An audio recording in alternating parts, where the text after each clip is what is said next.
Hello friend, आप सभी का आपके अपने YouTube channel super study for welcome है। जैसा कि दोस्तों मैं UP technician grade 2 and ISRO technician B के लिए इंपॉर्टेंट ऑब्जेक्टिव क्वेश्चन सीरीज चला रहे हैं electronic mechanics and instrument mechanics के लिए। ठीक है दोस्तों, उसी क्रम में आज मेरा 48 पार्ट है। इसके पहले हम 47 पार्ट की वीडियो ऑलरेडी अपलोड कर चुके हैं।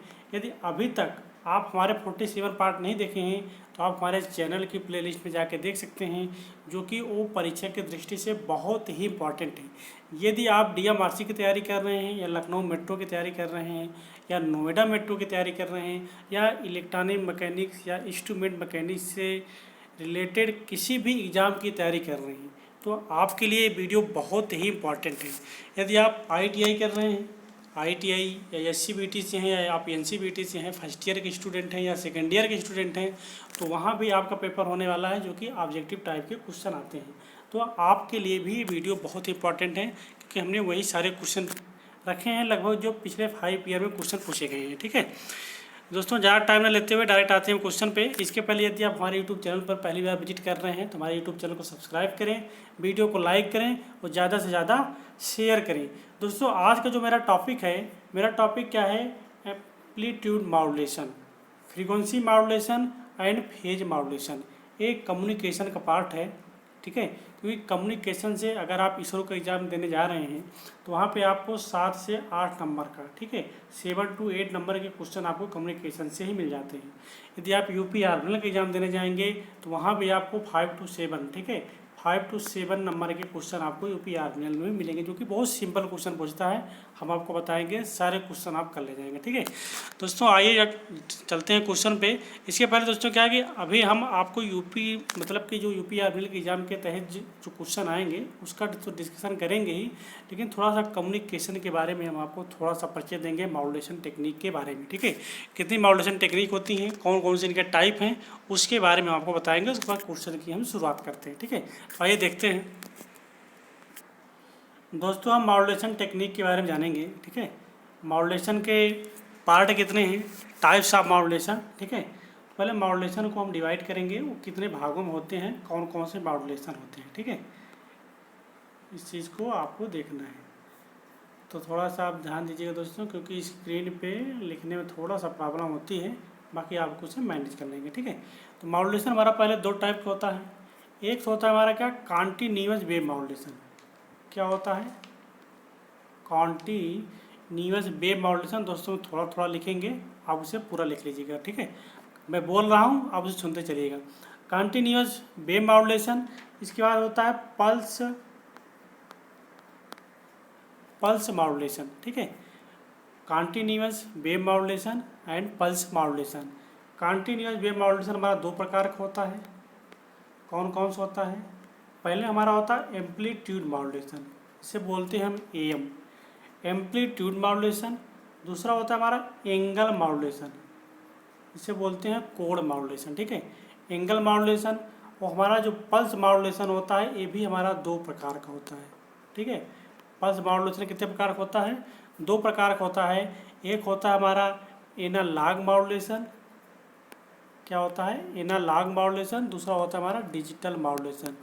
दोस्तों मैं शार्ट में लिखते चल रहा हूँ, आप इसे समझते चलेंगे। ठीक है, एक होता है एनालॉग मॉड्यूलेशन और एक होता है डिजिटल मॉड्यूलेशन। ये पल्स मॉड्यूलेशन के पार्ट है। ठीक है, अब हम पढ़ेंगे एंगल मॉड्यूलेशन। ठीक है, तो हमारा एंगल मॉड्यूलेशन क्या होता है? जो एंगल मॉड्यूलेशन होता है ये भी हमारे 2 प्रकार का होता है। कौन कौन से? एक तो होता है हमारा फ्रीक्वेंसी मॉड्यूलेशन और एक होता है हमारा फेज मॉड्यूलेशन। ठीक है, एग्जामिनर क्वेश्चन डायरेक्ट पूछ लेता है कि निम्न में से कौन सा एंगल मॉड्यूलेशन है। ठीक है, निम्न में से कौन सा कोड मॉड्यूलेशन है, तो आपको बताना रहेगा फ्रीक्वेंसी मॉड्यूलेशन अगर ऑप्शन में दिया है तो, अगर ऑप्शन में दिया हुआ है फेज मॉड्यूलेशन तो फेज मॉड्यूलेशन। ये 2 प्रकार के मॉड्यूलेशन है जो कि हमारे एंगल मॉड्यूलेशन होते हैं। इनके बारे में पूरा हम डिटेल से पढ़ेंगे, लेकिन अभी ओवरव्यू है, थोड़ा सी आप देखते चलें। ठीक है, अब इसके बाद हम आ जाते हैं किस पे? एनालॉग मॉड्यूलेशन पे, क्योंकि पल्स मॉड्यूलेशन कई भाग हैं। ठीक है, तो हम आ जाते हैं एनालॉग मॉड्यूलेशन पे। तो एनालॉग मॉड्यूलेशन भी हमारा, ठीक है, 3 टाइप्स का होता है। एक होता है हमारा पल्स आयाम मॉड्यूलेशन, जिसे PAM कहते हैं। एक होता है पल्स पोजीशन मॉड्यूलेशन, ठीक है, इसे PPM कहते हैं। एक हमारा लास्ट है पल्स विड्थ मॉड्यूलेशन, जिसे PWM कहते हैं, ठीक है। पल्स विड्थ मॉड्यूलेशन, ये हमारे क्या है, एनालॉग मॉड्यूलेशन टेक्निक है, जो कि पल्स मॉड्यूलेशन का पार्ट है, ठीक है। इसके अलावा आ जाते हैं हम डिजिटल मॉड्यूलेशन में, ठीक है। डिजिटल मॉड्यूलेशन, क्योंकि ये भी पल्स मॉड्यूलेशन का एक पार्ट था, तो डिजिटल मॉड्यूलेशन हमारा कौन कौन सा होता है उसके बारे में हम देखते हैं, ठीक है। तो डिजिटल मॉड्यूलेशन हमारा होता है पल्स कोड मॉड्यूलेशन। पहला पार्ट क्या है हमारा, पल्स कोड मॉड्यूलेशन। इसके अलावा हमारा आ जाएगा डेल्टा मॉड्यूलेशन, डेल्टा मॉड्यूलेशन, ठीक है। ये हो गया। एक होता है दोस्तों delta pulse code modulation, DPCM, DPCM, ठीक है। इसे बोलते हैं डिफरेंशियल पल्स कोड मॉड्यूलेशन। ये 3 प्रकार के हमारे डिजिटल मॉड्यूलेशन टेक्निक होती है, ठीक है। दोस्तों जितने मॉड्यूलेशन हमने बताए कम्युनिकेशन में, इन सब के बारे में हमको पढ़ना रहेगा डिटेल में। तो आज के जो क्वेश्चन है हमारे, वो क्वेश्चन हमारे कौन से हैं, ज़्यादातर क्वेश्चन हमने आज के जो क्वेश्चन रखे हैं वो एम्पलीट्यूड मॉड्यूलेशन से रखे हैं, ठीक है। आयाम मॉड्यूलेशन से रखे हैं मैक्सिमम क्वेश्चन। इसमें क्या होता है दोस्तों, मॉड्यूलेशन में पहले समझ लीजिए आप कि कोई हमारी लो आवृत्ति की फ्रीक्वेंसी है, अगर कोई, ठीक है, कोई लो फ्रीक्वेंसी है, ठीक है। इस लो फ्रीक्वेंसी को हमको, ठीक है, अगर हमें ट्रांसमिट करना है, तो अगर काफ़ी दूरी तक डिस्टेंस है तो ट्रांसमिट करने में क्या होगा कि इसमें पूर्ण रूप से सिग्नल हमको मिल नहीं पाता। तो इसका करते हैं, इसको हम कैरियर के माध्यम से, कैरियर फ्रीक्वेंसी के माध्यम से इस फ्रीक्वेंसी को हम मॉड्यूलेट करते हैं। इस लो फ्रीक्वेंसी को हम हाई फ्रीक्वेंसी में कन्वर्ट करते हैं। जब इस लो फ्रीक्वेंसी को हाई फ्रीक्वेंसी में कन्वर्ट करते हैं, वही टेक्निक क्या कहलाती है, हमारी मॉड्यूलेशन टेक्निक कहलाती है। तो मॉड्यूलेशन को कम्युनिकेशन में काफ़ी जो टर्म हैं, उन टर्म को आपको याद रखना है, मैं बता दे रहा हूँ पहले से ही। एक तो होता है हमारा PC, जिसे बोलते हैं हम कैरियर फ्रीक्वेंसी, ठीक है। क्या होती है, एक कैरियर फ्रीक्वेंसी होती है, क्योंकि इन चीज़ों का भी दोस्तों हम प्रयोग करेंगे, इसलिए अभी से आप इन चीज़ों को समझ लीजिए, ठीक है। PC क्या हमारी कैरियर फ्रीक्वेंसी है। एक होता है हमारा FM, इसे बोलते हैं मॉड्यूलेटिंग फ्रीक्वेंसी। FM क्या होता है, मॉड्यूलेटिंग फ्रीक्वेंसी होता है, ठीक है।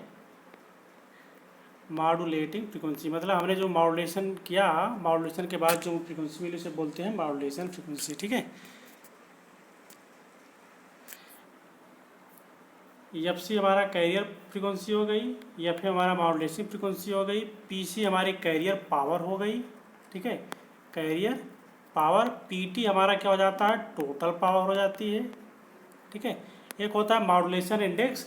मॉड्यूलेशन इंडेक्स को हम M से प्रदर्शित करते हैं, और मॉड्यूलेशन का इंडेक्स का मान एम्पलीट्यूड मॉड्यूलेशन में हमेशा 1 से कम होना चाहिए, ठीक है। क्या होना चाहिए, 1 से कम होना चाहिए। अगर 1 से अधिक होता है तो ओवर मॉड्यूलेशन हो जाता है। जब ओवर मॉड्यूलेशन हो जाता है तो सिग्नल में नॉइज आ जाती है, ठीक है। तो इस चीज़ को आपको याद रखना है कि मॉड्यूलेशन इंडेक्स का मान। इसमें दोस्तों क्वेश्चन पूछते हैं, बता ही देता हूँ, ठीक है। पूछ लेगा कि M 1, तो क्या होगा ये, अगर M का मान 1 से कम होगा तो क्या होगा, ये अंडर मॉड्यूलेशन होगा। क्या होगा, अंडर मॉड्यूलेशन होगा। अगर M=1 होगा तो इसे बोलते हैं फुल मॉड्यूलेशन या पूर्ण मॉड्यूलेशन, ठीक है। यदि M 1 होगा तो इसे बोलते हैं ओवर मॉड्यूलेशन। क्या, ओवर मॉड्यूलेशन।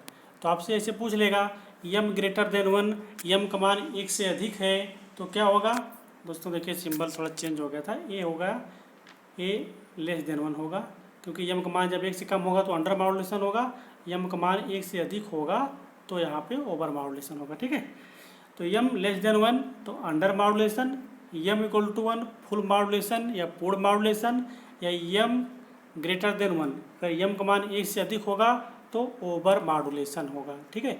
ये सब चीज़ें मॉड्यूलेशन इंडेक्स के बारे में पूछी जाती हैं। इसके अलावा कुछ फार्मूले हैं, उन फार्मूलों को आप लिख लीजिए, क्योंकि दोस्तों अभी तो हम थ्योरी क्लास पढ़ा नहीं रहे हैं, क्योंकि अभी तो हम डायरेक्ट आपको न्यूमेरिकल अभी कराएंगे। तो न्यूमेरिकल कराएंगे जब आपको कुछ बेसिक चीज़ें मालूम नहीं होंगी तो न्यूमेरिकल आपको समझ में नहीं आएगा, क्योंकि कम्युनिकेशन में मैक्सिमम क्वेश्चन क्या आते हैं, वो न्यूमेरिकल से ही आते हैं, ठीक है। तो इस चीज़ को आपको समझ में आनी चाहिए। तो काफ़ी चीज़ें हैं जो बेसिक चीज़ें हैं उसे आप जानिए, ठीक है। मॉड्यूलेशन इंडेक्स जो हमारा फार्मूला होता है, M= क्या होता है, AM/AC, ठीक है। तो आप सोचेंगे AM क्या है, A हमारा क्या होता है, A हमारा होता है, ठीक है, मॉड्यूलेटिंग सिग्नल का आयाम होता है। क्या होता है, मॉड्यूलेटिंग सिग्नल का आयाम होता है, ठीक है। मॉड्यूलेटिंग सिग्नल का आयाम या एम्पलीट्यूड से बोल सकते हो आप, ठीक है, इंग्लिश में। इसके बाद एसी हमारा क्या होता है, वो कैरियर सिग्नल का आयाम होता है। एसी क्या होता है, कैरियर सिग्नल का आयाम या एम्पलीट्यूड होता है। तो मॉड्यूलेशन इंडेक्स हमारा क्या होगा, फार्मूला इसका बहुत पूछा जाता है, इन्हीं में से कौन सा मॉड्यूलेशन इंडेक्स का फार्मूला है। तो modulation index M equal to क्या हो जाता है हमारा, AM अपान AC, ठीक है। बहुत ज़्यादा पूछा जाता है दोस्तों, इस मॉड्यूलेशन इंडेक्स का फार्मूला भी आपको याद रखना है, ठीक है। इसी क्रम में एक फार्मूला और होता है मॉड्यूलेशन इंडेक्स का, एम इक्वल टू होता है A मैक्स, ठीक है, A max minus A minimum upon A max plus A minimum, ठीक है। इस रूप में भी फार्मूला होता है, जो कि इस सभी फार्मूलों का प्रयोग अभी हम जब न्यूमेरिकल सॉल्व करेंगे, जो क्वेश्चन को सॉल्व करेंगे, जो ऑब्जेक्टिव क्वेश्चन लेके आए हैं, ये सारे फार्मूले वहाँ पे प्रयोग होंगे। तो इसलिए पहले मैं आपको डिस्कस करके बता दे रहा हूँ, ठीक है।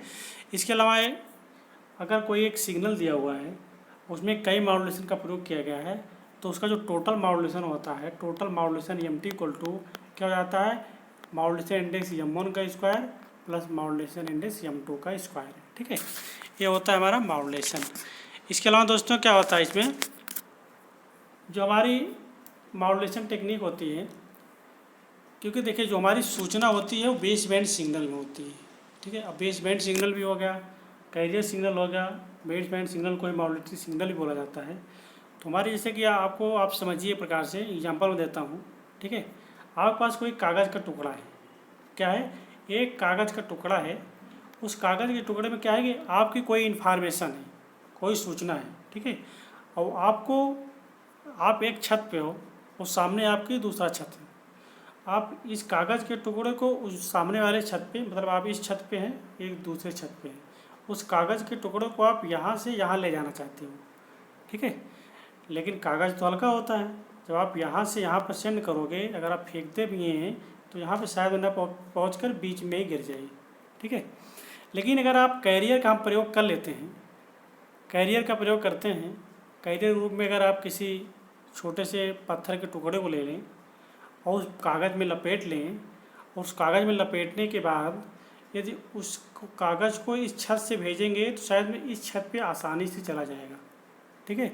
लेकिन क्या हुआ दोस्तों कि जो हमारा सिग्नल है, वो सिग्नल किस में है, मतलब जो हमारी सूचना है या जो हमारी इन्फॉर्मेशन है, इन्फॉर्मेशन तुम्हारी कागज़ में है ना, इन्फॉर्मेशन तुम्हारे उस कागज़ के टुकड़े में है, ना कि उस पत्थर में है, पत्थर में तो है नहीं। तो क्या हुआ कि ये सब जो हमारी सूचना, मतलब कि हमको जो भेजा हमने, हमें जो पावर की लॉस हुई, मैक्सिमम पावर किस में जा रही है, इस पत्थर के टुकड़े में जा रही है, ठीक है। तो कहने का मतलब हमारा ये है, तो मॉड्यूलेशन की कई टेक्निक आई, एक के बाद एक नेक्स्ट वर्जन आए, उसके बारे में आपको डायरेक्टली बहुत जल्दी बताते हैं, क्वेश्चन शुरुआत करते हैं, ठीक है। पहला हमारा क्या होता था, डबल साइड बैंड मॉड्यूलेशन, ठीक है, डबल साइड बैंड मॉड्यूलेशन या DSB FC बोलते हैं, full carrier modulation, DSB SC, double side band modulation, ठीक है। अगर ये हमारी मॉड्यूलेशन टेक्निक है तो इसमें दो साइड बैंड होते थे, ठीक है, एक अपर साइड बैंड और एक लोअर साइड बैंड, दो साइड बैंड होते हैं। तो अपर साइड बैंड की जो फ्रिक्वेंसी होती है वो FM होती है, लोअर साइड बैंड, ठीक है, FM प्लस FC होगा हमारा, और FM माइनस FC, ठीक है, क्योंकि कैरियर फ्रिक्वेंसी अधिक होती है तो FC माइनस FM होगा, ठीक है। ये हमारा क्या हो जाता है, बीच वाला हमारा क्या हो जाता है, FC हो जाता है।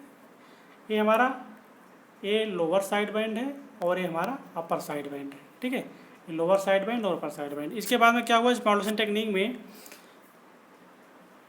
फिर हमने कैरियर को हटाया, क्योंकि कैरियर में कोई सूचना नहीं होती थी, तो हमने कैरियर को सप्रेस कर दिया।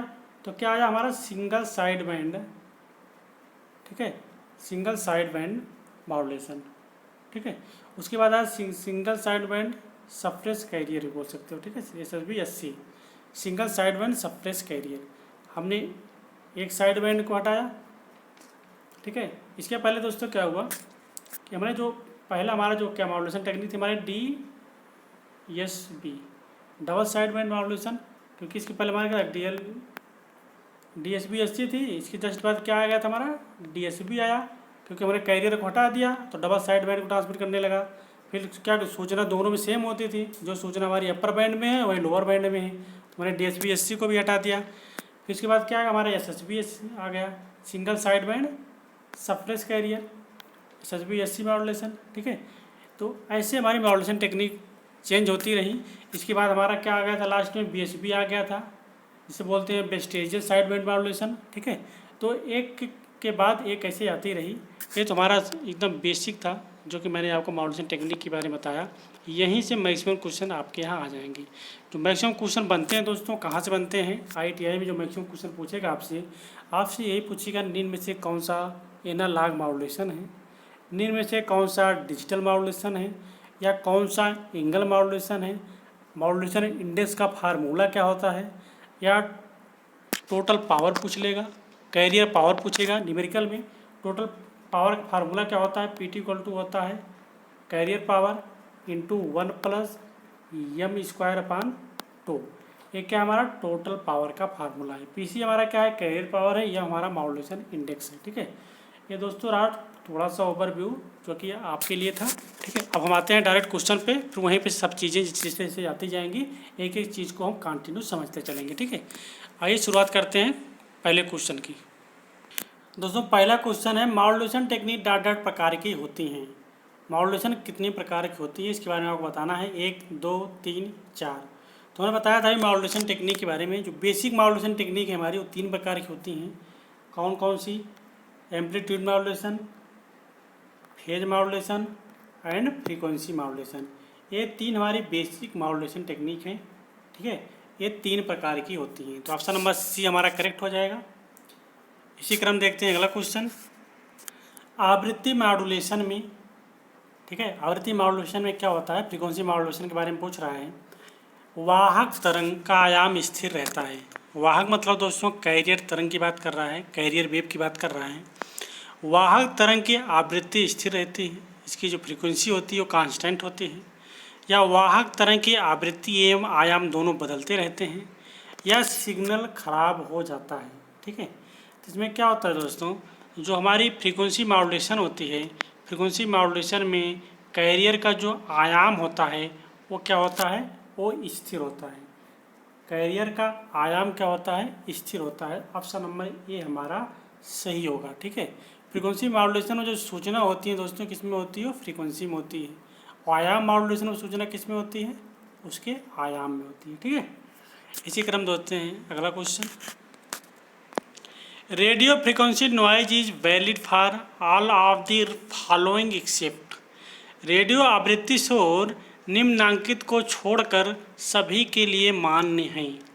मिक्सर स्टेज के लिए, IF स्टेज के लिए, या बेस बैंड रिकॉर्डिंग सिस्टम के लिए, या free amplifying of radio receiver, radio receiver के पूर्व प्रवर्धक के लिए। तो दोस्तों जो हमारी नॉइज होती है किसके लिए होती है, किसके लिए नहीं है, इसे छोड़ कर देखना है आपको। रेडियो आवृत्ति जो होती है उनमें जो शोर होता है, जो नॉइज होती है, वो निम्नांकित को छोड़कर सभी के लिए मान्य है। हमारा जो बेस बैंड रिकॉर्डिंग सिस्टम है, ये हमारा ऑप्शन नंबर C करेक्ट है। ठीक है, बेस बैंड रिकॉर्डिंग सिस्टम, तो ऑप्शन नंबर C हमारा करेक्ट है। इसी क्रम देखते हैं अगला क्वेश्चन, मॉड्यूलेशन का मुख्य उद्देश्य है। जो मॉड्यूलेशन करते हैं उसका मेन पर्पज क्या है। ठीक है, मेन पर्पज बताना है, मेन उद्देश्य बताना है मॉड्यूलेशन का, जो हम मॉड्यूलेशन करते हैं। ऑप्शन नंबर में 2 भिन्न आवृत्तियों की तरंगों को मिलाना, या ऑप्शन नंबर B में है वाहक तरंग के आयाम रूपण को पाना, या लंबी दूरियों पर निम्न आवृत्ति की जानकारी को सक्षमता से संचारित करना, या पार्श्व बैंड का उत्पादन करना। तो इस क्वेश्चन को समझ में आ गया होगा, क्योंकि मैंने अभी बताया था कि अगर एक छत पे इस छत पे एक पर्सन है, दूसरे वाले छत पे दूसरा पर्सन है, हमको इन्फॉर्मेशन पहुंचानी है।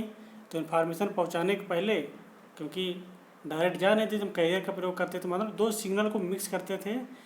ठीक है, किस लिए, क्योंकि हमें सिग्नल को मैक्सिमम दूरी तक पहुंचाना होता था।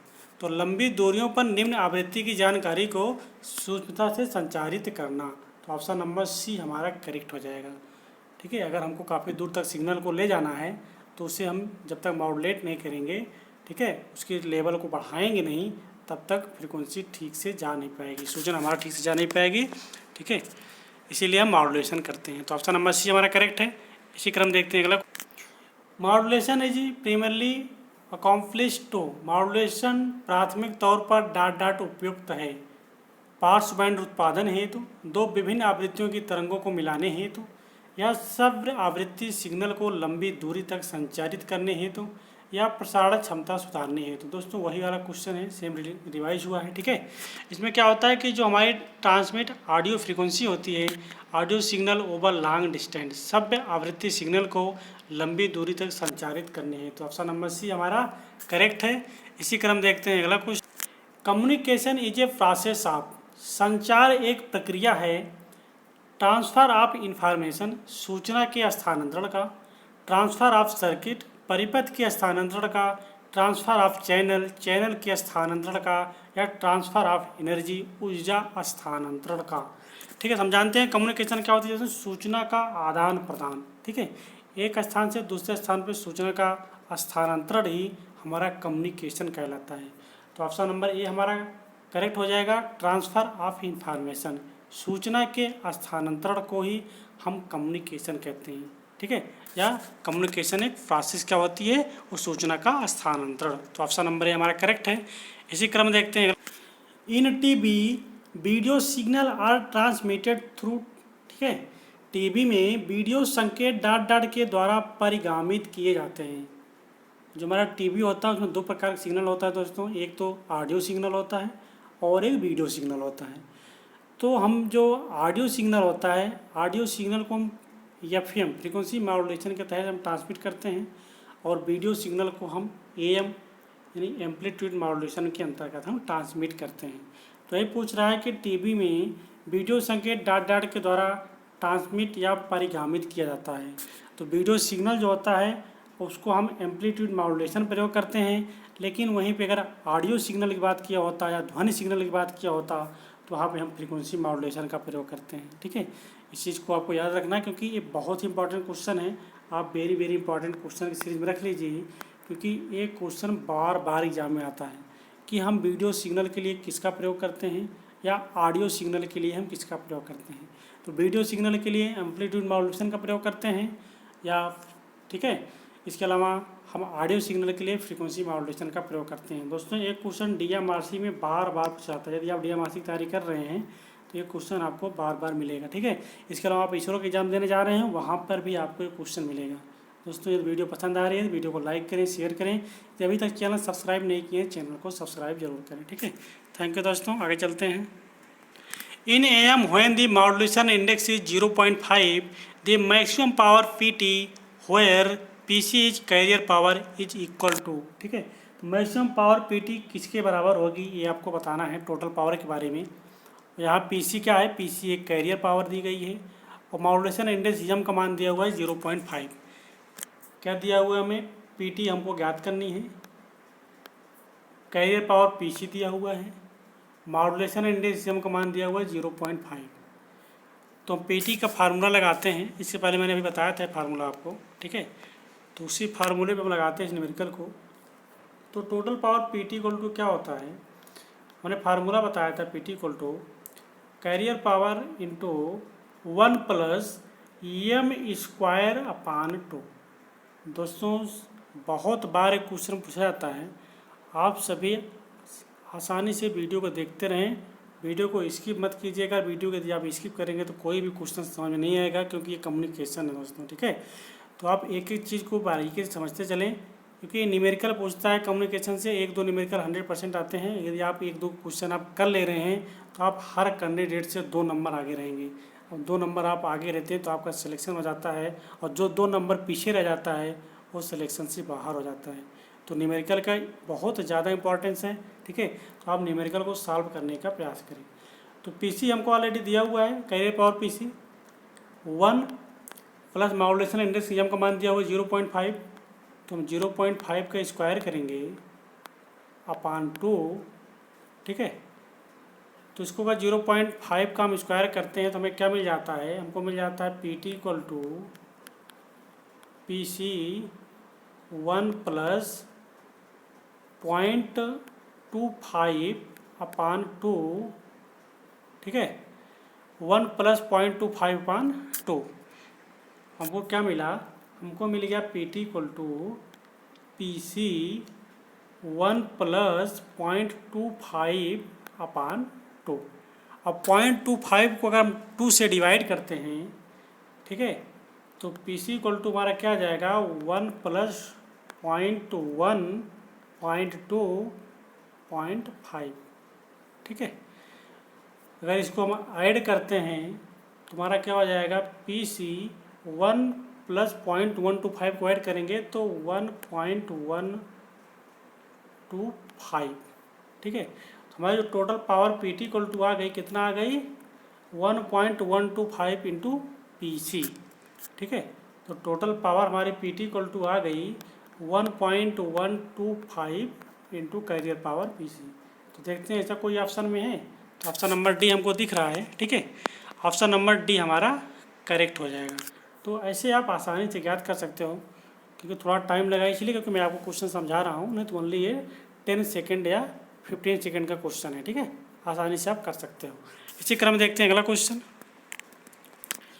AF सिग्नल का RF तरंगों से मिलना कहलाता है। AF बोलते हैं ऑडियो फ्रीक्वेंसी, RF बोलते हैं रेडियो फ्रीक्वेंसी। तो ऑडियो फ्रीक्वेंसी सिग्नल का रेडियो फ्रीक्वेंसी तरंगों से मिलना कहलाता है। ऑप्शन नंबर ए में दिया है मॉड्यूलेशन, डी मॉड्यूलेशन या कंपन, या ऑप्शन नंबर डी में दिया हुआ है प्रवर्धन या एम्पलीफिकेशन, ठीक है। तो क्या होता है दोस्तों, अगर हम ऑडियो फ्रीक्वेंसी सिग्नल को रेडियो फ्रीक्वेंसी सिग्नल से मिलाते हैं तो क्या कहलाता है, वो मॉड्यूलेशन कहलाता है। ऑप्शन नंबर ए हमारा करेक्ट हो जाएगा। इसी क्रम देखते हैं हम अगला क्वेश्चन। प्रभावी मॉड्यूलेशन है तो मॉड्यूलेशन की डिग्री होनी चाहिए। जो वो हमारा इफेक्टिव मॉड्यूलेशन है, इफेक्टिव मॉड्यूलेशन के लिए मॉड्यूलेशन की डिग्री कितनी होनी चाहिए, मॉड्यूलेशन का मान पूछ रहा है कितना होना चाहिए। हमने अभी बताया था, ऑप्शन नंबर ए में दिया हुआ है छोटी होनी चाहिए, या बी में दिया हुआ 100% से ज़्यादा नहीं होनी चाहिए, या सी में दिया हुआ है बड़ी होनी चाहिए, या डी में दिया हुआ है 100% से ज़्यादा होनी चाहिए। तो हमारा जो मॉड्यूलेशन इंडेक्स हमने यम का मान बताया था, यम मान कितना होना चाहिए, 100% से कम, ठीक है, मतलब 1 से कम होना चाहिए। तो ऑप्शन नंबर बी हमारा करेक्ट हो जाएगा, ठीक है। 100% से ज़्यादा नहीं होनी चाहिए मॉड्यूलेशन इंडेक्स की डिग्री। इसी क्रम देखते हैं अगला question. On increasing modulation index, modulation index बढ़ने पर क्या होगा। तो transmitted power is constant in AM but increases in FM। Power देखिए दोस्तों क्या होता है कि FM की पावर नियत होती है तो उस पर कोई प्रभाव नहीं पड़ता, तो FM की पावर कांस्टेंट होगी। लेकिन अगर हम AM की बात करते हैं, AM में हमारा क्या होता है, क्योंकि PT = होता है PC 1 + m²/2। एक प्रकार से देखा जाए तो M क्या है, हमारा टोटल पावर के क्या है, प्रोपोर्शनल है, समानुपाती है, m²। यदि हम मॉड्यूलेशन इंडेक्स का मान बढ़ाएंगे तो पावर का मान बढ़ेगा AM के केस में। तो ये देख लेते हैं हम, ठीक है। तो ऑप्शन नंबर बी में दिया हुआ क्या, transmitted power constant in FM, सही है, क्योंकि FM में ट्रांसमिटेड पावर कांस्टेंट होती है बट इंक्रीजेज इन AM, मतलब एम्पलीट्यूड मॉड्यूलेशन में इंक्रीज होती है, जो कि हमने अभी आपको बताया। तो ऑप्शन नंबर बी हमारा करेक्ट है, ठीक है। इसी क्रम देखते हैं हम अगला क्वेश्चन।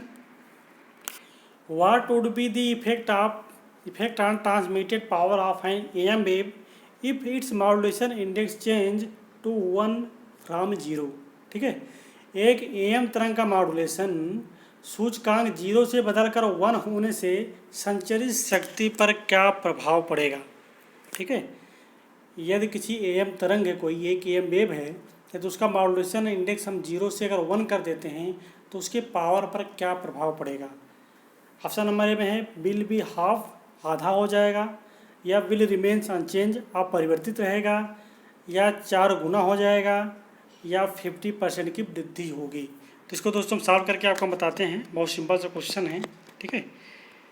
इसमें क्या है कि दिया हुआ है मॉड्यूलेशन इंडेक्स हमारा m = 0 है, तो पावर क्या हो जाती है, क्योंकि हम जानते हैं PT = क्या होता है, PC 1 + m²/2। जब m का मान हम 0 रखेंगे तो यह पोर्शन हमारा पूरा ख़त्म हो जाएगा, तो हमारा क्या आ जाएगा, PT = PC आ जाएगा। तो कैरियर पावर के बराबर आ जाएगी हमारी, ठीक है। टोटल पावर जो हमारी आएगी वो कैरियर पावर के बराबर आ जाएगी जब मॉड्यूलेशन इंडेक्स हमारा m = 0 होगा।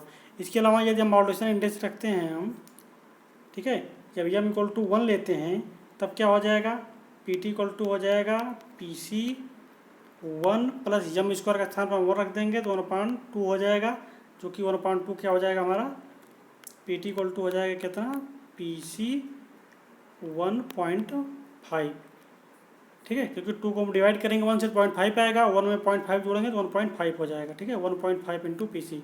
हमारी अगर मॉड्यूलेशन इंडेक्स हम इक्वल टू 1 लेते हैं, टोटल पावर हमारी पी टी इक्वल टू कितना हो जा रही है, 1.5 इंटू पी सी, ठीक है।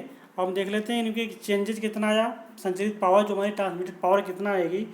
ट्रांसमिटेड पावर हमारा पी टी इक्वल टू जो transmitted power, total transmitted power आएगी हमारी, क्या हो जाएगी, जब मॉड्यूलेशन इंडेक्स हमारा, ठीक है, M1 था,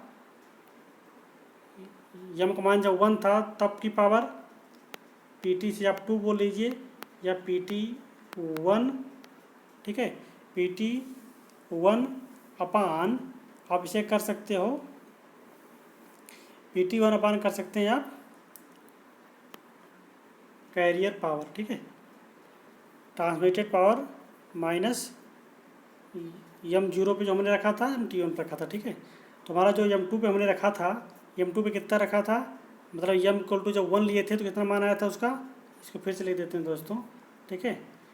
ट्रांसमिटेड पावर या संचित पावर हमारी क्या आ जाएगी, वो 1.5 carrier power P C minus P C upon P C into 100%, ठीक है। ये होता है हमारा फार्मूला। तो इसी बेस पे हम लगाएंगे इसमें, तो क्या आ जाएगा हमारा, पी सी अगर हम कॉमन लेते हैं तो पी सी से पी सी हमारा कट जाएगा, लेकिन 1.5 में से अगर हम 0.5 घटाते हैं, ठीक है, देखिए यही आप कॉमन ले लीजिए, वैसे डिवाइड कर लीजिए। पहले क्या है कि पी टी इक्वल टू क्या है, 1.5 P C minus P C upon P C. तो 1.5 पी सी में से एक पी सी घटाएंगे तो 0.5 पी सी आ जाएगा अपान पी सी कट जाएगा, इंटू 100 भी था दोस्तों, तो इंटू 100 जो है क्या हो जाएगा, वो 50% हो जाएगा। तो हमारी पावर का जो संचित पावर होगी, हमारी जो चेंजेस पावर आएगी कितना आ जाएगी, वो 50% आ जाएगी, ठीक है दोस्तों। अगर समझ में आया होगा ठीक है, नहीं तो इसको हम नेक्स्ट क्वेश्चन लेके आएंगे, क्योंकि थोड़ा स्क्रीन छोटी होती है तो लिखने में थोड़ा प्रॉब्लम होती है, थोड़ा सा आप एडजस्ट करें, आगे हम आपको इसे अच्छे से समझाएंगे, ठीक है। इसी क्रम देखते हैं अगला क्वेश्चन। तो हमारा ऑप्शन कौन सा हो जाएगा दोस्तों, इसका ऑप्शन नंबर हमारा डी सही हो जाएगा, ठीक है दोस्तों। बहुत ही इंपॉर्टेंट क्वेश्चन है ये, हमको एग्जाम में बहुत बार मिला है, ठीक है। तो इस क्वेश्चन को आप ऐसे डायरेक्टली रट लीजिए, बाकी हमने निकालने का तरीका ही बताया। जब यम इक्वल टू हम 0 लेंगे तो हमारी जो total power P T equal to हो जाएगा पी सी आ जाएगा। जब यम इक्वल टू 1 लेंगे, total power P T equal to हमारा कितना आ जाएगा, 1.5 पी सी आ जाएगा। हम निकालेंगे चेंजेबल पावर, मतलब जो टोटल पावर जो संचित पावर है, तो हो जाएगा हमारा, जब मॉड्यूलेशन इंडेक्स हमारा यम पे था, यम इक्वल टू 1 लिए थे तो power minus M equal to 0 पर पावर अपान पी सी का इंटू कैरियर पावर। तो उसे डिवाइड करके निकाल लेंगे तो आसानी से आ जाएगा, कैलकुलेशन नहीं था और कुछ नहीं था, ठीक है। तो 50% की वृद्धि होती है। यदि मॉड्यूलेशन इंडेक्स हमारा 0 से 1 होगा या 1 से 0 होगा तो कितने % वृद्धि होगी पावर में, पावर विल बी इंक्रीजेज 50%, तो 50% की वृद्धि होगी, जो कि बहुत ही बड़ा क्वेश्चन है। इसे आप ऐसे रट लीजिए, डायरेक्ट आपको इसे क्वेश्चन को टिक करके चले जाना है, ठीक है। इसी क्रम देखते हैं अगला question. Find the modulation index given single tone modulation of B में क्या है, पॉजिटिव आ रहा है, peak of the radio frequency peaks of an AM voltage rise to a maximum voltage of 8 voltage and drop to a minimum value of 4 voltage, ठीक है। दिए हुए मॉड्यूलेशन सूचकांक का पता लगाएं कि एक क्या है, कि पहला क्या है कि एक त्वरित मॉड्यूलेशन है, उसके अलावा हम क्या कह रहा है कि एक AM वोल्टेज का धनात्मक RF जो है, अधिकतम वोल्टेज जो है हमारी कितना है, 8 वोल्टेज है, गिराव यानी न्यूनतम वोल्टेज जो है 4 वोल्टेज है। तो हमको मॉड्यूलेशन इंडेक्स का बताना है कि मॉड्यूलेशन इंडेक्स हमारा कितना आएगा, ठीक है। तो मैंने मॉड्यूलेशन इंडेक्स का एक फार्मूला लिखाया था अभी, क्या लिखाया था कि modulation index M equal to क्या होता है, A max minus A minimum upon A max plus A minimum. हमने बताया था ए मैक्स क्या होता है कि मैक्सिमम आयाम होता है माइनस मिनिमम आयाम अपान मैक्सिमम आयाम प्लस मिनिमम आयाम। तो हमें दिया हुआ मैक्सिमम उठाव कितना है, 8 है, और मैक्सिमम गिराव कितना है, 4 है। तो यम इक्वल टू निकालेंगे तो क्या आ जाएगा हमारा, यम इक्वल टू आ जाएगा 8 माइनस 4 अपान 8 प्लस 4, तो हो जाएगा 8 में से 4 गए 4 आ जाएगा, 8 4 12 हो जाएगा, 4 1 4 4 3 12, मॉड्यूलेशन इंडेक्स का मान आ जाएगा 1/3। अगर इसे डिवाइड कर दें तो 0.33 आ जाएगा, जो कि 0.33 में नहीं दिया हुआ दोस्तों, इसमें दिया हुआ क्या 1/a ही दिया हुआ है। तो अब a दिया हुआ है 1/3। ठीक है, तो ऑप्शन नंबर ये हमारा करेक्ट है। इसी क्रम देखते हैं अगला क्वेश्चन। एक carrier voltage is simultaneously modulated by two sine wave causing modulation of 0.4 and 0.3 the overall modulation index as. ठीक है, एक कैरियर वोल्टेज को दो साइन वेव से मॉड्यूलेट किया गया है। कोई एक कैरियर वोल्टेज है, उसको दो साइन वेव से मॉड्यूलेट किया गया है, तो जिसका मॉड्यूलेशन इंडेक्स क्रमशः दिया हुआ है 0.4 एंड 0.3, तो उसका पूर्ण मॉड्यूलेशन पूछ रहा है। टोटल मॉड्यूलेशन इंडेक्स से क्या होगा। तो हमने बताया था कि टोटल मगर दो मॉड्यूलेशन इंडेक्स हमें दिए हैं M1 और M2, टोटल मॉड्यूलेशन इंडेक्स हमारा क्या हो जाता है। टोटल मॉड्यूलेशन इंडेक्स फार्मूला हमारा क्या होता है, M1 का स्क्वायर प्लस M2 का स्क्वायर। तो इसी बेस पे इसको सॉल्व करते हैं। M1 का मान हमें दिया हुआ है कितना 0.4। ठीक है, total modulation index M2 equal to दिया हुआ है 0.4 M1, M2 दिया हुआ है 0.3, 0.4 का स्क्वायर प्लस 0.3 का स्क्वायर। तो 0.4 का स्क्वायर क्या हो जाएगा 0.16 हो जाएगा, प्लस इसका मान हो जाएगा 0.09। 0.16 में 0.9 अगर हम ऐड करते हैं 3 3 का 9 हो जाएगा 0.09। ठीक है, 0.09 हो जाएगा। अगर इसको हम ऐड करते हैं तो हो जाएगा हमारा 0.25। ठीक है, तो एम टी इक्वल टू हो जाएगा √0.25। अगर 0.25 से को हम बाहर लेते हैं अंडर रूट के, तो एम टी इक्वल टू हमारा आ जाएगा 0.5।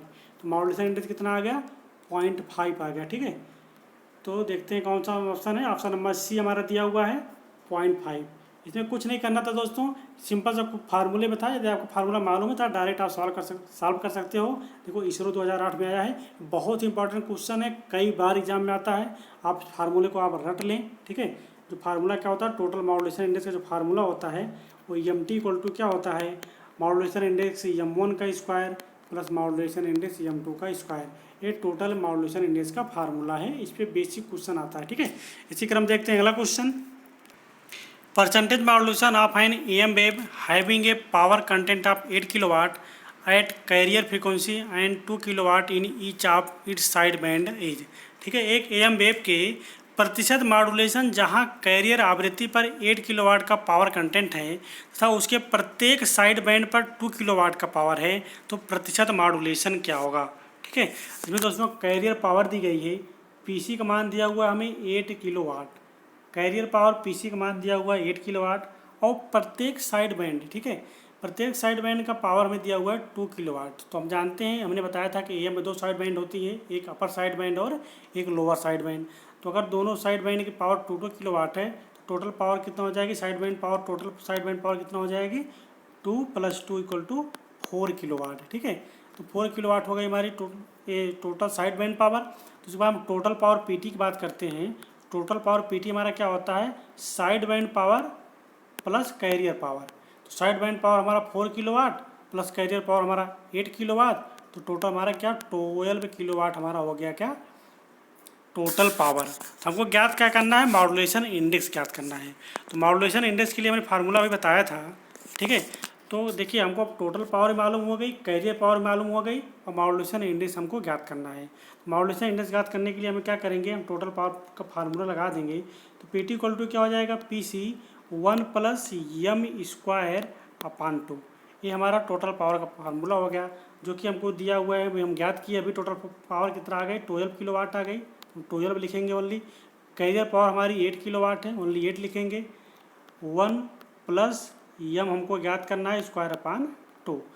तो 4 × 3 = 12, 4 × 2 = 8, कितना आ गया 3/2 आ गया। और 1 को इधर हम ले लेते हैं, -1 = m²/2, इतना बचा हमारा। ठीक है, तो इसको हम घटा लेते हैं, 2 - अगर इसे लासा लेते हैं, ठीक है, सॉल्व किया जाए अगर, तो इधर हम सॉल्व कर लेते हैं। ठीक है, अगर इधर हम सॉल्व करें इसे तो क्या हो जाएगा 3/2। अगर इसको हम इधर मल्टीप्लाई करते हैं क्या हो जाएगा 3 - 2/2 = m²/2। तो 3 में से 2 गए 1 आ जाएगा। ठीक है, तो 1/2, तो 2 से 2 ये कट जाएगा, तो क्या हो जाएगा हमारा m² = आ जाएगा 1, जो कि हमारा m आ जाएगा हमारा 1। जब m 1 आ गया, ठीक है, तो 1 हमारा मतलब कितना होगा, मॉड्यूलेशन इंडेक्स का परसेंटेज निकालेंगे तो 1 का अगर 100 से मल्टीप्लाई करेंगे तो 100% आ जाएगा। ठीक है, तो हमारा मॉड्यूलेशन इंडेक्स कितना आ गया, 100% आ गया, जो कि ऑप्शन नंबर सी हमारा करेक्ट है। तो क्या सही हो जाएगा हमारा, ऑप्शन नंबर सी हमारा करेक्ट हो जाएगा। इसी क्रम देखते हैं अगला question. A 1 kilowatt carrier is amplitude modulated to a depth of 60%. The total power in the modulated carrier is। एक 1 किलोवाट कैरियर को 60% के डेप्थ के साथ एम्पलीट्यूड मॉड्यूलेशन किया जाता है, तो मॉड्यूलेटेड कैरियर की संपूर्ण शक्ति क्या होगी, टोटल पावर क्या होगी। ठीक है दोस्तों, देखिए एक ही फार्मूले पे आपको अभी तक सारे न्यूमेरिकल मिल रहे हैं, बस थोड़ा थोड़ा सा एग्जामिनर क्वेश्चन घुमाया हुआ है बस। बाकी अभी तक कितने फार्मूले प्रयोग किए हैं, सिर्फ हमने एक ही फार्मूला प्रयोग किया हुआ है, उसी फार्मूले में सारे क्वेश्चन सॉल्व हो जा रहे हैं, बस थोड़ा सा वो क्वेश्चन को घुमा देता है बस। उसमें कैरियर पावर दी गई है, पीसी इक्वल टू दिया हुआ है 1 किलोवाट। ठीक है, डेप्थ दिया हुआ है, डेप्थ कोई गहराई कोई मॉड्यूलेशन कहा जाता है, तो एम का मान दिया हुआ है 60%। ठीक है, अगर इसकी वैल्यू लेते हैं 0.6 आ जाएगा, तो एम इक्वल टू 0.6 आ गया। हमको टोटल पावर पी को ज्ञात करनी है, तो उसी फार्मूले को लगा के हम सिंपल से इस मान को हम ज्ञात कर सकते हैं। इस क्वेश्चन को हम सॉल्व करा देते हैं। ठीक है, क्या है कि पी टी इक्वल टू हो जाएगा हमारा P C into 1 plus M square upon 2। तो कैरियर पावर हमारी 1 किलोवाट दी गई है, तो 1 लिख लेंगे ऐसे। 1 प्लस मॉड्यूलेशन इंडेक्स 60% दिया था, 0.6 आ गया था हमारा, 0.6 का स्क्वायर अपान 2। ठीक है, तो 1 से मल्टीप्लाई हो गया 1 हो गया, 1 प्लस 0.6 का स्क्वायर क्या हो जाएगा 0.36 अपान 2। तो 1 प्लस 0.36 को अगर हम 2 से डिवाइड करें तो आ जाएगा 0.1। ठीक है, अगर इसको हम डिवाइड करें तो 2 इक्वल टू 2 8 16, तो 0.18 आ जाएगा। इसको अगर हम ऐड कर लेंगे तो 1.18 आ जाएगा हमारा किलोवाट टोटल पावर। ठीक है दोस्तों, इसको सॉल्व कीजिएगा इसके आगे, क्योंकि अगर 0.26 को अगर 2 से हम डिवाइड करेंगे तो 0.18 आ जाएगा। तो 0.18 में 1 हम ऐड करेंगे तो 1.18 आ जाएगा, ये हमारी क्या हो जाएगी, टोटल पावर हो जाएगी। ठीक है, तो total power P T equal to हमारा क्या हो जाएगा, total power P T equal to 1.18 kilowatt. ये हमसे एग्जामिनर पूछ रहा है। ठीक है, तो सिंपल से क्वेश्चन था। अच्छा, सिंपल से क्वेश्चन आते हैं दोस्तों, यदि आपको फार्मूले मालूम है, क्योंकि मैंने देखा कि एक ही फार्मूले पे हमने आपको काफ़ी क्वेश्चन प्रैक्टिस करा दिए हैं, तो इसी बेस पे आप सारे क्वेश्चन कर लेंगे। ठीक है, तो इसका आंसर क्या हो जाएगा दोस्तों, इसका आंसर हो जाएगा हमारा 1.18 किलोवाट। ऑप्शन नंबर डी हमारा करेक्ट हो जाएगा। ठीक है, इसी क्रम देखते हैं अगला question. If the total power of an amplitude modulated signal is 60 watt and the carrier power is 400 watt, the modulation index is. एक एम्पलीट्यूड मॉड्यूलेशन सिग्नल की टोटल शक्ति मतलब संपूर्ण पावर दी गई है 60 वाट एंड कैरियर पावर दी गई है 400 वाट, तो मॉड्यूलेशन इंडेक्स का मान बताना है। दोस्तों, जैसे मैंने आपको सारे क्वेश्चन कराए हैं उसी बेस पे ये भी क्वेश्चन लगेगा। इसका आंसर आप सभी को कमेंट सेक्शन में देना है। ठीक है, तो इस क्वेश्चन का आप स्क्रीनशॉट ले लीजिए, इसका आंसर आपको बताना है। ठीक है, और जल्दी से स्क्रीनशॉट लीजिए, आपको हम देते हैं 3 सेकंड का टाइम। हाँ, तो यदि आप स्क्रीनशॉट ले चुके हैं या दोस्तों आप वीडियो को ये आप पॉज भी कर लीजिएगा, पॉज करके इस क्वेश्चन को सॉल्व कीजिएगा, उसके बाद आंसर दीजिएगा। ठीक है, यदि आप आंसर इसका नहीं दे पाएंगे तो इस क्वेश्चन को हम कल सॉल्व कराएंगे। इसी क्रम देखते हैं अगला question. In a single tone amplitude modulated signal at a modulation depth of 100%, तो transmitted a total power of 15 watt, the power in the carrier component is. ठीक है, यदि एक single tone amplitude modulated signal 100% की एक modulation depth पर भेजा जाता है, तब एक संपूर्ण शक्ति 15 वाट होती है। तो कंपोनेंट में ले जाने वाली शक्ति मतलब कैरियर पावर की गणना करनी है। ये भी DRDO 2008 में क्वेश्चन आया था। ठीक है, सिंपल क्वेश्चन दोस्तों, इसमें भी हमको मॉड्यूलेशन इंडेक्स दिया हुआ 100% बोले तो m इक्वल टू 1 हो जाएगा। Total power PT equal to दी गई है, हमें 15 वाट दी गई है, और कैरियर पावर PC हमको ज्ञात करनी है। तो इस क्वेश्चन को हम सॉल्व करा दे रहा हूँ जल्दी से। ठीक है, तो क्या करना है, हमको कैरियर पावर की गणना करनी है। तो PT इक्वल टू होता है formula PC 1 plus M square upon 2। ठीक है। पी टी इक्वल टू दिया हुआ है 15, पी सी का मान दिया हुआ है, हमें ज्ञात करना है। मॉड्यूलेशन इंडेक्स का मान दिया हुआ 100, 100% बोले तो 1 का स्क्वायर हो जाएगा 1, तो 1/2 हो जाएगा, ठीक है। तो 15 इक्वल टू पी सी, 2 1 2 1 3, 3/2 हो जाएगा। अगर 3 के 3, 3 बचे 15, 5 दूनी 10, तो टोटल कैरियर पावर हमारी आ जाएगी 10 वाट। तो कैरियर पावर कितना आ गई दोस्तों? 10 वाट। ऑप्शन नंबर किस में दिया हुआ है? ऑप्शन नंबर बी में दिया हुआ है, ठीक है। तो ऑप्शन नंबर बी हमारा करेक्ट हो जाएगा। इसी क्रम में देखते हैं हम अगला question. Which of the following is used for the detection of AM DSB SC signal is amplitude modulation differential, ठीक है, double side band suppress carrier signal, ठीक है। नीचे दिया गया AM DSB SC की डिटेक्शन के लिए प्रयोग किया जाता है। किसके लिए प्रयोग किया जाता है डिटेक्शन के लिए? किसमें? प्रोडक्ट डीमॉड्यूलेटर में, या बैलेंस स्लोप डिटेक्टर में, या रेडियो डिटेक्टर में, या फास्टर सीले डिस्क्रिमिनेटर में। तो इसका प्रयोग हम कहाँ करते हैं? इसका प्रयोग हम ऑप्शन नंबर सी में करते हैं दोस्तों, ठीक है। प्रोडक्ट डीमॉड्यूलेटर में हम प्रयोग करते हैं, तो ऑप्शन नंबर सी हमारा करेक्ट है। A balance modulator is use for generation of which of the following, ठीक है। एक संतुलित मॉड्यूलेटर निम्न में से किसको उत्पन्न करने के लिए प्रयोग किया जाता है? तो double side band suppress carrier signal को उत्पन्न करने के लिए हम बैलेंस मॉड्यूलेटर का प्रयोग करते हैं। तो DSB SC में ही प्रयोग किया जाता है बैलेंस मॉड्यूलेटर का, ठीक है। तो ऑप्शन नंबर ये हमारा करेक्ट हो जाएगा। इसी क्रम देखते हैं अगला क्वेश्चन। वातावरण में रेडियो तरंगों का अवशोषण निर्भर करता है फ्रीक्वेंसी या वेव तरंगों की आवृत्ति पर, पृथ्वी से दूरी पर, तरंगों के ध्रुवीकरण पर, या वातावरण के ध्रुवीकरण पर, ठीक है। तुम्हारा क्या होता है? वातावरण में जो रेडियो तरंगें होती हैं उनका अवशोषण किस पर निर्भर करता है? तरंगों की आवृत्ति पर, फ्रीक्वेंसी या वेव। ऑप्शन नंबर ये हमारा करेक्ट हो जाएगा। इसी क्रम देखते हैं अगला question. In an AM wave V max equal to दिया हुआ 10 volt and V minimum equal to दिया हुआ 5 volt, the percentage of modulation index, percentage modulation index का मान बताना है। जिसको दोस्तों मैंने सिंपल से फार्मूला बताया था, ठीक है। तो आप सब इसको सॉल्व करेंगे कि हम सॉल्व कर देते हैं, ठीक है। एक क्वेश्चन मैं आपको दिया हुआ रेट लगाने के लिए, तो इस क्वेश्चन को मैं सॉल्व कर देता हूँ। मैंने बताया था मॉड्यूलेशन इंडेक्स का फार्मूला M इक्वल टू क्या होता है? A max minus A minimum upon A max plus A minimum. दोस्तों इसमें कन्फ्यूजन हो जाता होता है कि माइनस ऊपर रहेगा प्लस नीचे रहेगा, या प्लस नीचे रहेगा तो माइनस ऊपर रहेगा, ये कन्फ्यूजन हो जाता होता है। तो इस चीज़ को ये दोस्तों आपको याद रखना है, क्योंकि हमें मॉड्यूलेशन इंडेक्स यम का मान हमेशा क्या लेना है?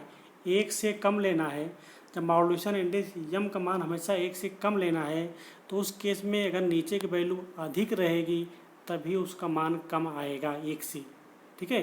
अगर हमको 1 से कम किसी की वैल्यू अगर 1 से कम लेनी है, तो अगर नीचे की वैल्यू अधिक होगी तभी हमारा वैल्यू 1 से कम आएगा।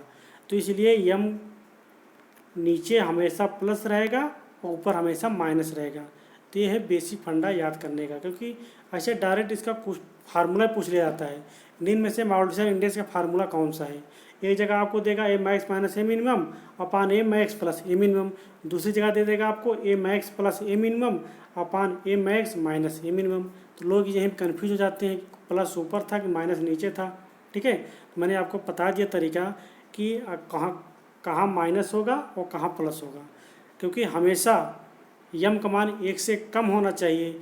यम का मान 1 से कम उस कंडीशन में होगा जब नीचे की वैल्यू अधिक होगी ऊपर की अपेक्षा, मतलब हर की वैल्यू अधिक होगी अंश से, तभी उसका मान 1 से कम आएगा, ठीक है। तो इसको हम सॉल्व कर लेते हैं इसी क्रम में।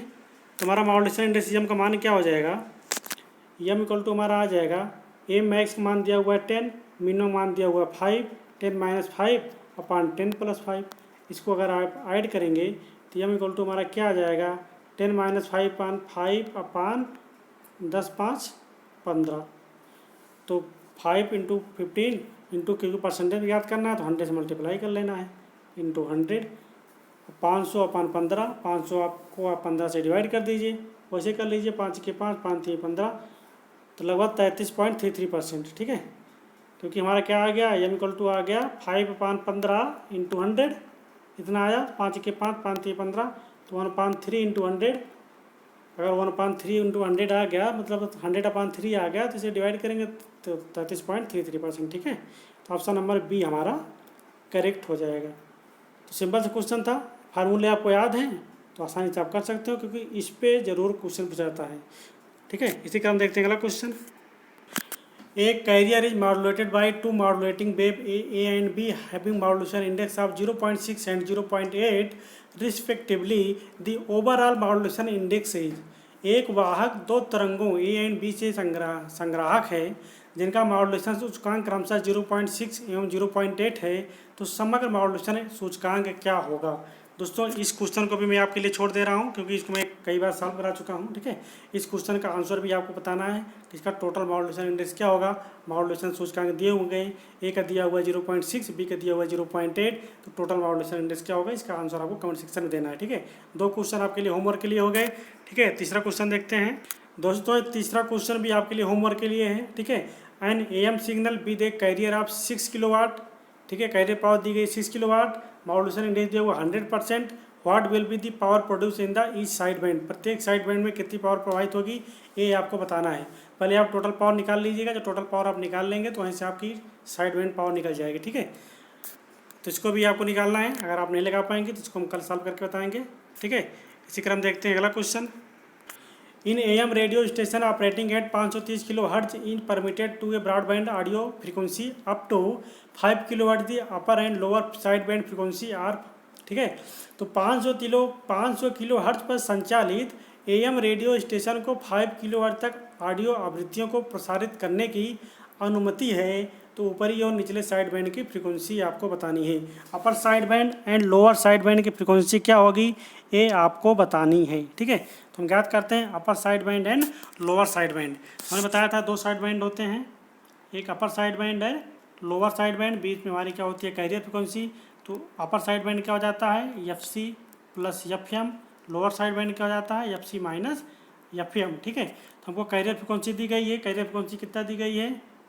ठीक है, कैरियर फ्रीक्वेंसी FC का मान दिया हुआ है 530 किलोहर्ट्ज, FC का मान दिया हुआ है 530 किलोहर्ट्ज, FM का मान दिया हुआ है 5 किलोहर्ट्ज। हमको ज्ञात करना है अपर side band and lower side band. ठीक है, इसको हम ज्ञात कर लेते हैं आसानी से। क्या हो जाएगा, हमारा upper side band equal to हो जाएगा FC प्लस FM। FC का मान है 530 प्लस 5 इक्वल टू हो जाएगा 535 किलोहर्ट्ज। ये हो गया हमारा अपर साइड बैंड। इसके अलावा हमारा लोअर साइड बैंड क्या हो जाएगा, LSB, लोअर साइड बैंड हो जाएगा FC माइनस FM। FC का मान है 530 किलोहर्ट्ज, FM का मान है 5, तो 530 में से 5 घटाएंगे तो 525 किलोहर्ट्ज। तो किस ऑप्शन में दिया हुआ है, 525 kilohertz. 535 kilohertz option number A में दिया हुआ है अपर side band, lower side band 525 kilohertz दिया हुआ है ऑप्शन नंबर बी में। मतलब कि ऑप्शन नंबर ए हमारा करेक्ट है, 535 kilohertz upper side band and lower side band 525 kilohertz. ठीक है, तो सिंपल सा क्वेश्चन था दोस्तों। हम आशा करते हैं कि आज का वीडियो आपको पसंद आया होगा। तो वीडियो पसंद आया तो वीडियो को लाइक करें, शेयर करें। यदि अभी तक चैनल को सब्सक्राइब नहीं किए हैं, चैनल को सब्सक्राइब जरूर करें। ठीक है, इसी क्रम देखते हैं अगला क्वेश्चन। दोस्तों ये वीडियो का लास्ट क्वेश्चन था। ठीक है, हमने आपको 2 क्वेश्चन दिए हैं होमवर्क के लिए, 2 क्या 3 क्वेश्चन है होमवर्क के लिए। ठीक है, तो आप सभी को उस क्वेश्चन का आंसर देना है। इसके अलावा दोस्तों मैंने कल एक क्वेश्चन पूछा था आपसे कि इसका आंसर आपको कमेंट सेक्शन में देना है, तो काफ़ी लोगों ने इसका आंसर कमेंट सेक्शन में दिया है। जैसे अनूप कुमार मौर्य जी हो गए, अखिल मौर्य जी हो गए, समय सैनी हो गए, गुड्डी मियान जी हो गई। ठीक है, इसके अलावा हबीब खान जी हो गए। इसके अलावा और सारे स्टूडेंट ने कमेंट सेक्शन में आंसर दिया। ठीक है, तो ऐसे सभी लोग आंसर देते रहें। बाकी आप जितना कुछ जानते हैं उसके बारे में उतना लिखने का प्रयास करें। जैसे गुड्डी मियान जी ने बहुत कुछ लिखा। ठीक है, इसके अलावा समीर सैनी जी ने बहुत कुछ लिखा। ठीक है, अखिल मौर्य जी ने जो कुछ जानते थे माइक्रो प्रोसेसर के बारे में उतना लिखा। इससे क्या होता है दोस्तों, यदि आप उस चीज़ के बारे में और उस टॉपिक के बारे में अगर 2-4 पॉइंट आप लिख सकते हैं तो चीज़ें आपके माइंड में हमेशा याद रहती हैं, कभी आप उस चीज़ को भूलेंगे नहीं। ठीक है, तो लिखने का प्रयास करा करें। ठीक है, ऐसा नहीं कह रहा हूँ कि आप कमेंट सेक्शन में लिखें। आप मेरे कमेंट सेक्शन में नहीं लिख रहे हैं तो आप अपनी कहीं और बुक में लिखें, लेकिन आप माइक्रो प्रोसेसर पढ़ रहे हैं तो आप अपने आप से कितने टॉपिक में उस माइक्रो प्रोसेसर में 805 में कितने पॉइंट जानते हैं। मेरा होता है ना पॉइंट बनाना, कि आप कितने पॉइंट आप जानते हैं। जितने पॉइंट आप उस बारे में लिख सकते हैं आपका उतना क्वेश्चन माइक्रो प्रोसेसर से 8085 से आपका तैयार हो गया। ठीक है, आप जितने पॉइंट आप लिख दिए समझ लीजिए उतने पॉइंट आपके तैयार हो गए माइक्रो प्रोसेसर से। ठीक है, तो देखिए दोस्तों, इसका आंसर क्या था कि मैंने पूछा था question, the address bus of 8085 micro processor is a group of, ठीक है। तो एड्रेस बस कितनी होती है 8085 में, तो हमने बताया था कि 8085 जो होती है उसकी जो एड्रेस बस होती है, ठीक है, एड्रेस बस कितना होती है 16 लाइन्स होती है, ठीक है। तो ऑप्शन नंबर सी हमारा करेक्ट हो जाएगा।